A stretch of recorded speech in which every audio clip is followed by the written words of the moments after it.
afternoon, Room A38. We come to you this afternoon with an urgent news broadcast message regarding the supplying of humanitarian aid to foreign countries.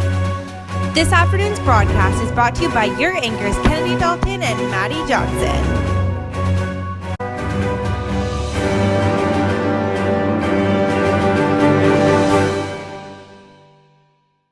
Welcome to A38's Afternoon News. I'm Madeline Johnson. Word just got in that President Trump has cut our foreign aid programs here in the United States.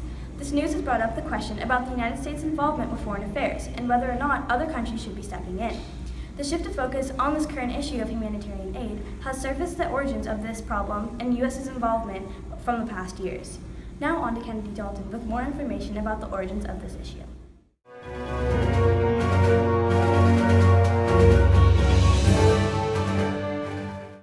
Thanks, Maddie. Humanitarian aid is material and logistic assistance to people who are in need. It is typically short-term help that persists until long-term help by the government or other institutions replace it.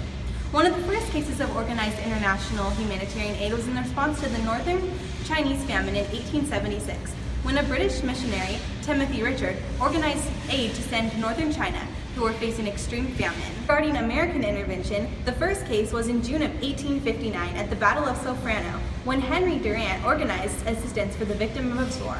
Later, in 1863, Durant went on to found the International Committee of the Red Cross. As of 2016, the United States is one of the largest suppliers of humanitarian aid. Now on to the significance of this issue.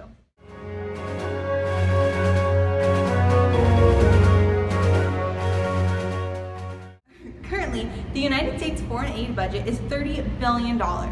The people in these countries we are aiding are facing limited food, limited health care, and limited safe drinking water. Their populations are on the verge of famine. In northeast Nigeria, for example, there are 8.5 million people in need of aid. This is 71% of the population. U.S. aid is targeting a mere 1.46 of these people. The aid does not nearly reach enough people, and even for those that are being aided, it is only a temporary fix and no long-term changes are being made. Also, our aid is only allowing corrupt governments to persist because they no longer feel a need to help their own people if we're putting in all the work.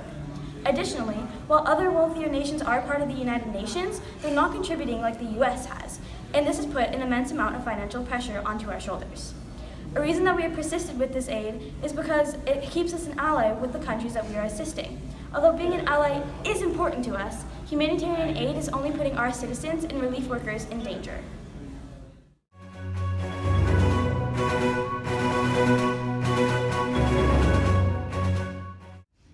After further research and discussion, a few possible solutions have surfaced. To deal with the lack of effort and the involvement from other wealthier nations, it has been proposed to have a United Nations conference on the topic of humanitarian aid. This conference is crucial given the fact that according to the ODA, or the Official Development Assistance, the U.S. has spent $30 billion, while the second largest contributor, $10 billion less. The U.S. hopes that with this conference, discussion will finally be sparked in regards to other countries finally contributing more and finally being able to push for equal responsibility in order to not only alleviate the weight off the United Nations and the United States' shoulders, but to also help those in need. In addition, two solutions have come up that take a more hands-on approach. There have been recent talk about distributing We Care solar suitcases to poor countries or regions in need. This suitcase is cost-effective and provides critical lighting, communication devices like phones, and other much-needed medical devices to regions that have low resources and unreliable non-solar energy. The use of these suitcases will not only help maternal and infant mortality decrease, but will help the overall ability for these regions to access medical aid.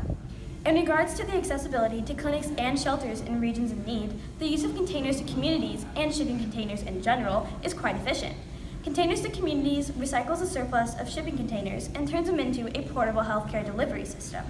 This great addition to humanitarian aid was thanks to Elizabeth Sheehan, where she uses shipping containers to create waiting rooms, examination rooms, laboratories, and pharmacies. Good point, Maddie.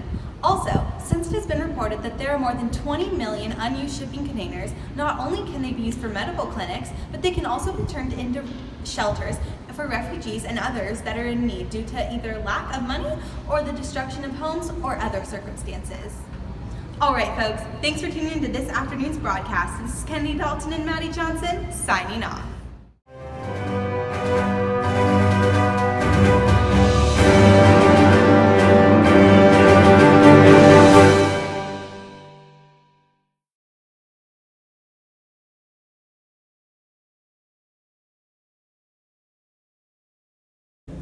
Oh gosh, this is really nerve-wracking. Did you start? Yeah.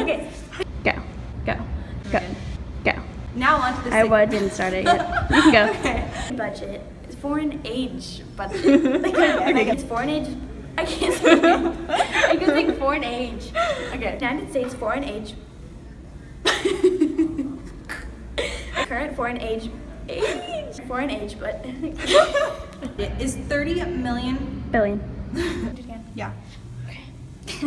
Okay. France on the top. On the top. I get scared. Other medical resources. All right, folks. Go again. This is Kennedy Dalton and Maddie Johnson signing off. Kennedy Dalton and Maddie Jackson signing Jackson. off. Oh my god. Go again. This is Maddie Jackson signing off.